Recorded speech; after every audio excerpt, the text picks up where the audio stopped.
সামান্য বৃষ্টিতেই জলমগ্ন রায়গঞ্জ, ভোগান্তিতে শহরবাসী। সামান্য বৃষ্টিতেই ফের জলমগ্ন হয়ে পড়ল রায়গঞ্জ শহরের একাধিক এলাকা। বিদ্রোহী মোড় সংলগ্ন যুবশ্রী কালী মন্দির, বিবেকানন্দ মোড়, রায়গঞ্জ গার্লস হাই স্কুল এবং সরকারি বাস ডিপো সংলগ্ন রাস্তায় জল জমে চরম ভোগান্তির শিকার হন পথচারী ও ব্যবসায়ীরা।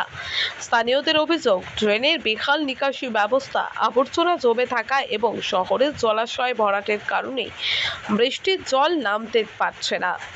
তাদের দাবি, ড্রেন নিয়মিত পরিষ্কার ও কার্যকর নিকাশি ব্যবস্থা গড়ে তুলতে এই সমস্যা অনেকটাই কমবে। বাসিন্দা পারমিতা সরকার বলেন, পৌরসভা বিষয়টি গুরুত্ব দিয়ে স্থায়ী সমাধানের উদ্যোগ নিলে শহরবাসী জলাবদ্ধতার সমস্যা থেকে মুক্তি পাবেন। পারমিতা সরকার, কোথায় বাড়ি? মানে বিপ্লবী ক্লাবের সামনে। এই যে সামান্য বৃষ্টিতেই জল দাঁড়িয়ে যাচ্ছে, কি বলবেন?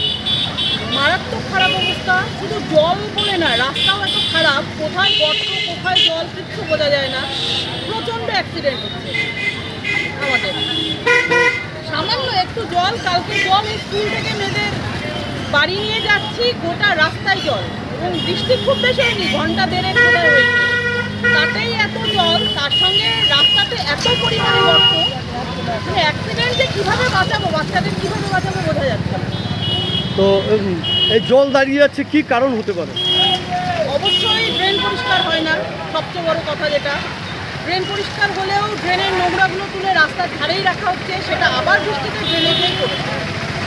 এটা হচ্ছে মেইন কারণ। রায়গঞ্জে প্রচণ্ড নোংরা।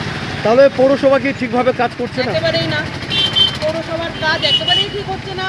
আমি তো বলবো, বাড়ি থেকে যে নোংরা আনার লোক যারা প্রত্যেকদিন আসার কথা, তারাও সপ্তাহে 2 থেকে 3 দিন ঠিকঠাক আছে কিনা সন্দেহ। আমি নিজের বাড়ির অভিজ্ঞতা দিয়ে বলছি। তাহলে পৌরসভার কি বিষয়গুলো দেখা উচিত? অবশ্যই দেখা উচিত। একটা সাধারণ ব্যাপারে আপনি নিজেই দেখুন, এখানে শুধু জল না, এখানে বিভৎসভাবে গর্ত হয়ে আছে। এটা একটা রায়গঞ্জের একটা মেইন জায়গা, 2টো স্কুলের বাচ্চা যাওয়া আসা করে এই রাস্তার উপর।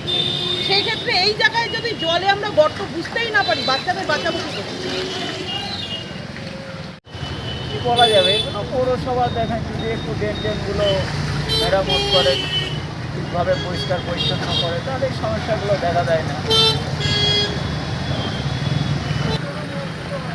আমরা এই বিষয়ে একটু পৌরসভা যদি নজর দেয়, ভালো করে দেখাশোনা করে, তাহলে আমাদের জনসাধারণ খুব উপকার হয়, কারণ জলের সমস্যাটাতে কিছুটা সমাধান পেতে পারি।